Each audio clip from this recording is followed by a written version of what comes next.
السلام عليكم ورحمة الله. اللهم لا سهل إلا ما جعلته سهلا وأنت تجعل الحزن إذا شئت سهلا. إن شاء الله هنكمل حل امتحانات كتاب المعاصر. وصلنا للمحافظة رقم 13 وهي محافظة البحيرة. لو لسه ما اشتركتش في القناة يعتبر ده الدعم الوحيد ليا. اعمل اشتراك في القناة وفعل الجرس عشان يوصلك حل الامتحانات اللي جاية بإذن الله تعالى. لو جاهزين يلا نبدأ على بركة الله. السؤال الأول: اختر الإجابة الصحيحة من بين الإجابات المعطاة. واحد: درجة المقدار الجبري 3 س زائد 4 ص زائد س تربيع في ص هي. درجة المقدار الجبري باخد أعلى درجة للحد الواحد داخل المقدار، يعني ده حد وده حد وده حد. طيب الحد الأول ده من الدرجة الأولى، والحد التاني من الدرجة الأولى، والحد التالت من الدرجة التالتة، عشان هنا عندي س تربيع وعند الصاد هنا أس واحد. 2 زائد واحد يديني كام؟ 3. فالحد ده من الدرجة التالتة، فده أكبر أس عندي، يبقى درجة المقدار الجبري هيكون من الدرجة التالتة. السؤال التاني: إذا كان هناك حل وحيد للمعادلتين س زائد 4 ص بيساوي 5 و3 س زائد ك ص بيساوي 12، فإن ك لا تساوي. طيب حل وحيد يعني معامل السين على معامل السين لا يساوي معامل الصاد على معامل الصاد.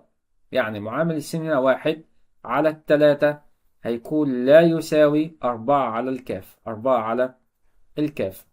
طيب فإن كاف لا يمكن أن تساوي كام؟ كاف لا يمكن أن تساوي 12، عشان كاف لو كانت ب 12 هلاقي 1 على 3 بتساوي 4 على ال 12، اللي هو لو عملت مقص 3 في 4 ب 12 على الواحد، فلاقي الكاف بكام؟ ب 12. فهنا كاف ما ينفعش تساوي 12. السؤال الثالث: مجموعة أصفار الدالة د حيث د س بيساوي صفر. إيه القيمة اللي أنا أعوض بيها في الدالة وتطلع لي بصفر؟ فهلاقي جميع القيم تنفع، فيكون هنا أصفار الدالة هيكون ح. عشان لو جيت أجيب دالة الصفر هتطلع بصفر، دالة الواحد هتطلع بصفر، دالة الاتنين هتطلع بصفر، عشان دي دالة إيه؟ دالة ثابتة، فتكون أصفار الدالة هي ح، يعني جميع الأعداد الحقيقية هتديني صفر. السؤال الرابع: مجال المعكوس الضربي للكسر الجبري س زائد 2 على س ناقص 3 هو. عايز مجال المعكوس. مجال المعكوس اللي هو ن أس سالب 1 س، ن أس سالب 1 س. بشقلب الكسر، بخلي في المقام في البسط والبسط في المقام، س ناقص 3 على س زائد 2. طب المجال بيكون ح فرق أصفار البسط وأصفار المقام. اللي يخلي البسط بصفر لو كانت س ب3، واللي يخلي المقام بصفر لو كانت س بسالب 2. فالمجال هيكون ح فرق سالب 2 و3، وده هيكون الاختيار ب.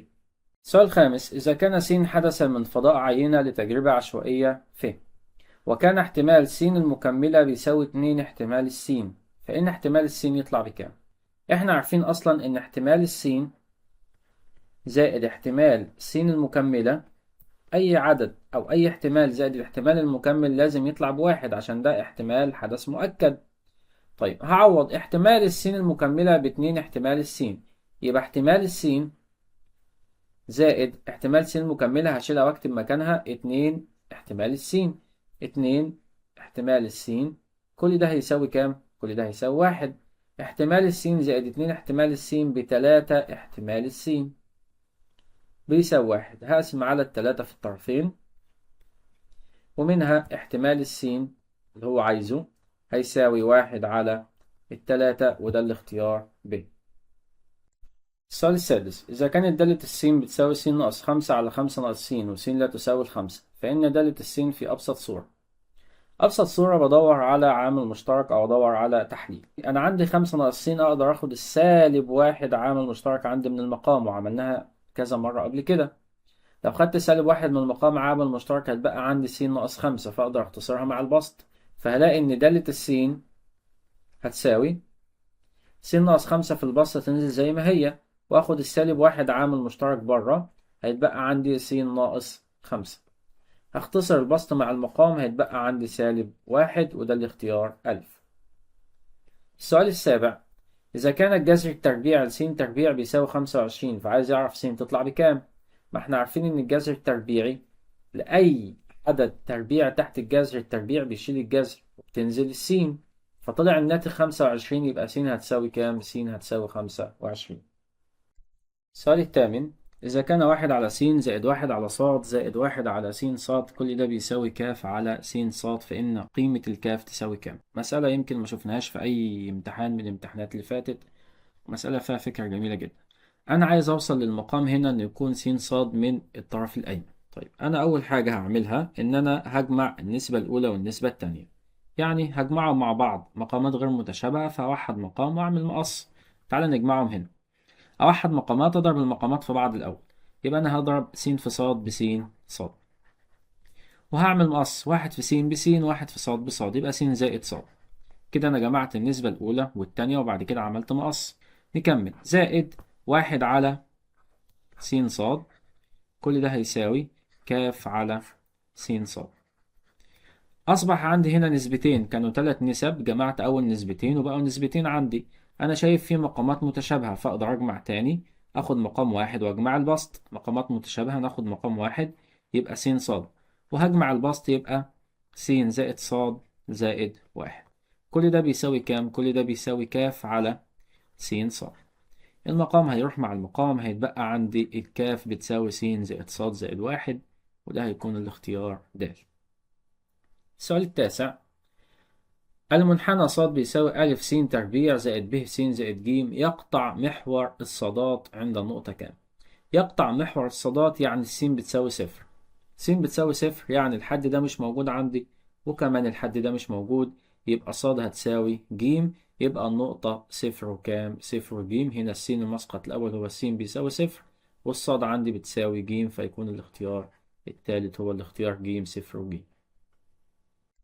المجموعة الثانية، السؤال 10، اوجد جبريا مجموعة حل المعادلتين الآتيتين. المعادلة الأولى 3 س زائد ص بيساوي 9، والمعادلة التانية 2 س ناقص ص بيساوي 1. دي معادلة من الدرجة الأولى ومعادلة من الدرجة الأولى، أحلهم مع بعض بالحذف، إن أنا أكتب المعادلتين تحت بعض. هكتب المعادلة دي تحت دي، يبقى 2 س ناقص ص بيساوي 1.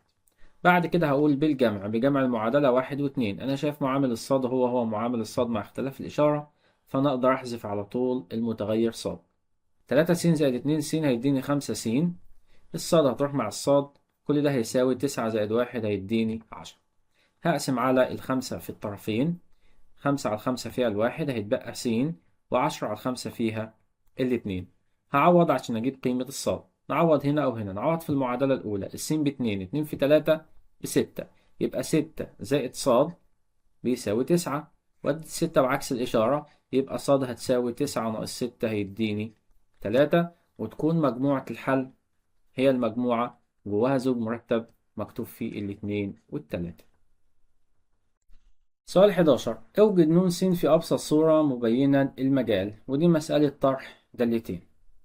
نشتغل على طول، نقول ن س هتساوي الدالة الأولى، البسط عندي ده مقدار ثلاثي يقبل التحليل، كام في كام يديني 8 ومجموعهم 6، الاقيها 2 في 4. فأنا هحلل، نفتح قوسين، السين تربيع س وس، الأربعة التمانية 2 في 4، إشارة الحد الأخير موجب، الاتنين ياخدوا إشارة الحد الأوسط موجب وموجب، والمقام عندي فرق بين ربعين، السين تربيع تبقى س وس، الأربعة 2 في 2، واحدة موجب وواحدة سالب، ناقص الدالة التانية، هاخد السين عامل مشترك من البسط، هيتبقى عندي س ناقص 5. وفي المقام عندي مقدار ثلاثي، كام في كام يديني 10 ومجموعهم 7، هلاقيها 2 في 5، فهنحلل المقدار الثلاثي. السين تربيع برضه س وس، العشرة 2 في 5، إشارة الحد الأخير موجب، الاتنين ياخدوا إشارة الحد الأوسط سالب وسالب. نجيب المجال، ح فرق أصفار المقام، هنا لو كانت السين بسالب 2، وهنا لو كانت السين ب2، هنا لو كانت السين ب2 ومكتوبة، وهنا لو كانت السين ب5. بعد كده نختصر، يبقى ن س هتساوي، هختصر س زائد 2 مع س زائد 2، وس ناقص 5 مع س ناقص 5. اتبقى في الدالة الأولى س زائد 4 في البسط على س ناقص 2 في المقام، والدالة التانية ناقص، في البسط عندي اتبقى س، وفي المقام اتبقى عندي س ناقص 2.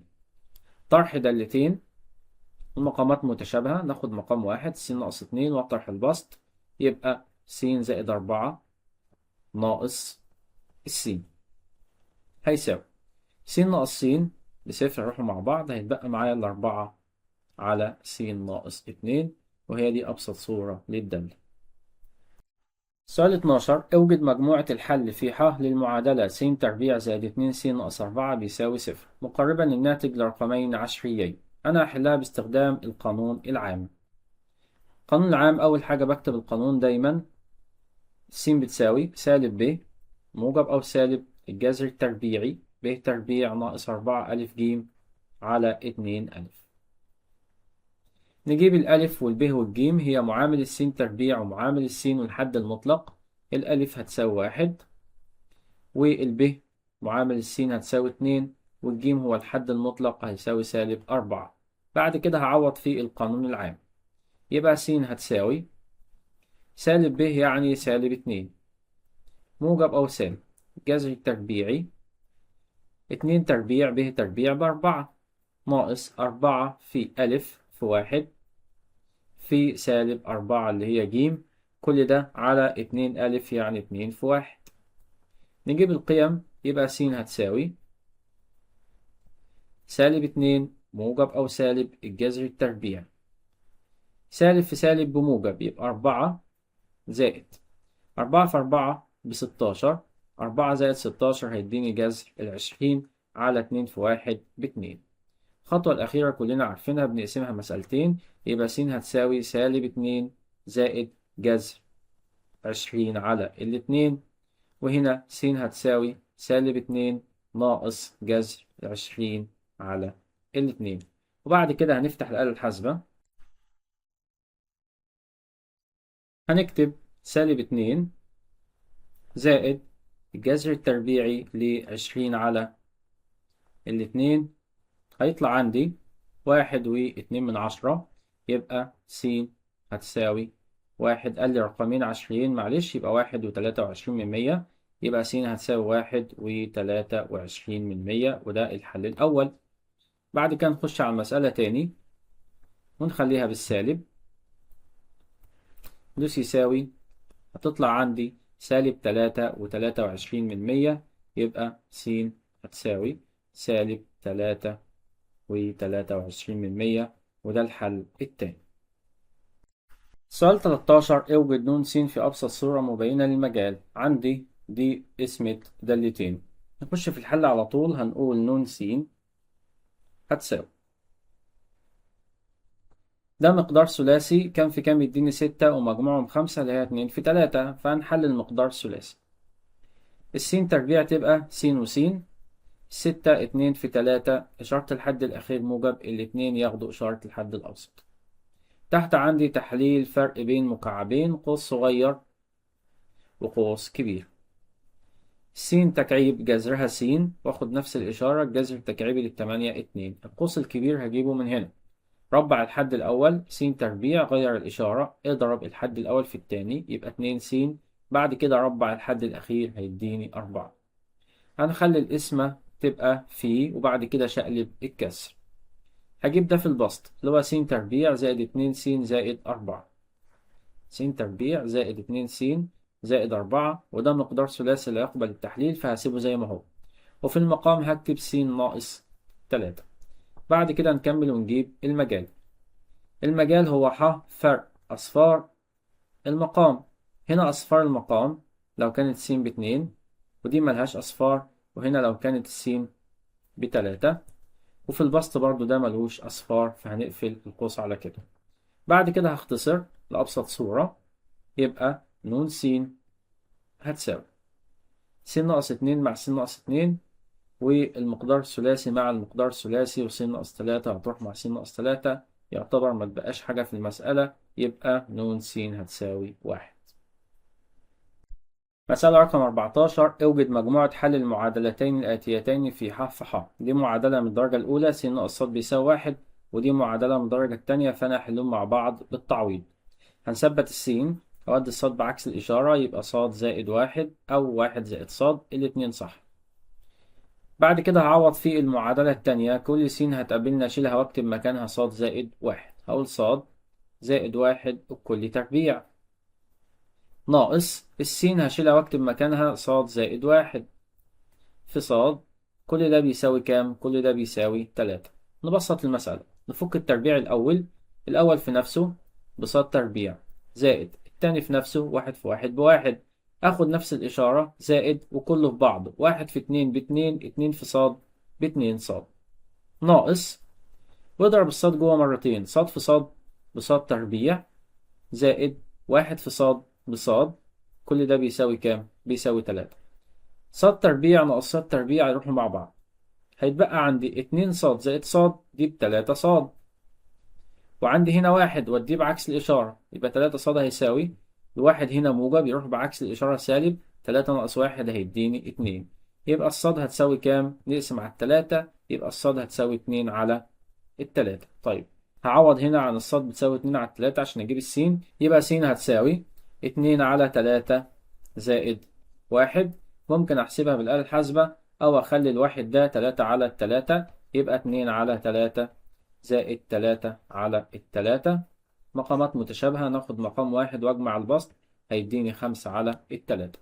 وتكون مجموعة الحل، نكتب قيمة السين الأول خمسة على التلاتة، والصاد اتنين على التلاتة. سؤال 15: إذا كان نون واحد س بيساوي س تربيع على س تكعيب ناقص س تربيع، ونون اتنين بيساوي س تكعيب زائد س تربيع زائد س على س أس أربعة ناقص س، اثبت أن نون واحد بيساوي نون اتنين. تقريبا نفس المسألة دي بالظبط اللي جت في الامتحان اللي فات، هنحلها مع بعض، بنخليها مسألتين. هنقول نون واحد س هيساوي، البسط عندي س تربيع ينزل زي ما هو، وفي المقام هاخد السين تربيع عامل مشترك، هيتبقى عندي س ناقص واحد. لما اخد السين تربيع من س أس تلاتة يتبقى س ناقص واحد. طيب بعد كده هجيب المجال. المجال هيساوي ح ميم واحد طبعا، ح فرق أصفار المقام، هنا لو كانت السين بصفر وهنا لو كانت السين بواحد. بعد كده نختصر، يبقى نون واحد س هتساوي س تربيع هتروح مع س تربيع، هيتبقى عندي واحد على س ناقص واحد. حل المسألة التانية، الدالة التانية نون اتنين س هتساوي، البسطة عندي هاخد السين عامل مشترك، هيتبقى عندي من س أس تلاتة س تربيع زائد س زائد واحد. وفي المقام عندي لو هاخد السين عامل مشترك، هيتبقى عندي س أس تلاتة ناقص واحد، وده مقدار فرق بين مكعبين هحللهم، فأنا هخلي السين بره، نختصر بس الخطوة دي على طول، وبعد كده هحلل أفتح قوس صغير وقوس كبير لس تكعيب ناقص واحد. الجذر التكعيبي لس أس تلاتة س ناقص الجذر التكعيبي الواحد بواحد، واخد نفس الإشارة اللي موجودة عندي في المقدار. بعد كده أربع الحد الأول س تربيع، أغير الإشارة، اضرب الحد الأول في التاني وربع الحد الأخير. نجيب المجال، ميم اتنين هيساوي ح فرق أصفار المقام، هنا لو كانت السين بصفر وهنا لو كانت السين بواحد، والحد الأخير ده ملوش أصفار. بعد كده نختصر، يبقى نون اتنين س هتساوي، ده هيروح مع ده هيتبقى عندي، والسين هتروح مع السين، هيتبقى عندي في البسط واحد على س ناقص واحد. وبكده هلاقي ميم واحد بتساوي ميم اتنين، هقول له بما أن ميم واحد بتساوي ميم اتنين، ونون واحد س الاختصار بيساوي الاختصار، نون واحد س بيساوي نون اتنين س، إذا نون واحد بيساوي نون اتنين، وهو المطلوب إثباته. 16 آخر مسألة: إذا كان ألف وب حدثين من فضاء عينة لتجربة عشوائية، وكان احتمال الألف ب 7/10 واحتمال الب 6/10 واحتمال التقاطع 4/10، اوجد. أول حاجة عايزها عندي احتمال ألف المكملة. احتمال ألف المكملة ده بيساوي واحد ناقص احتمال الألف. طيب واحد ناقص احتمال الألف 7/10، واحد ناقص 7/10 هيديني 3/10. ده المطلوب الأول. المطلوب الثاني عايز احتمال ألف اتحاد ب. ألف اتحاد ب ده احتمال الألف بيساوي احتمال الألف زائد احتمال الب ناقص احتمال التقاطع ألف تقاطع ب. كل ده هيساوي احتمال الألف ب7/10 زائد احتمال الب ب6/10 ناقص احتمال التقاطع 4/10. كل ده هيساوي 7/10 زائد 6/10، ده هيديني 1.3 ناقص 4/10، 1.3 ناقص 4/10 هيديني 9/10. 3/10. وممكن نتأكد الحسابات دي بالآلة الحاسبة. المطلوب التالت عندي هو عايز احتمال ألف فرق ب أو ألف ناقص ب. ده بيساوي احتمال الألف ناقص احتمال التقاطع ألف تقاطع ب. احتمال الألف ب7/10 ناقص احتمال التقاطع ب4/10. 7/10 ناقص 4/10 يديني 3/10. وده المطلوب التالت. وبكده نكون وصلنا لنهاية الامتحان. يا رب تكونوا استفدتوا معايا. لو وصلتوا لحد هنا ما تنسوش تعملوا اشتراك في القناة، يعتبر ده الدعم الوحيد ليا. أشوفكم في الفيديو الجاي في رعاية الله.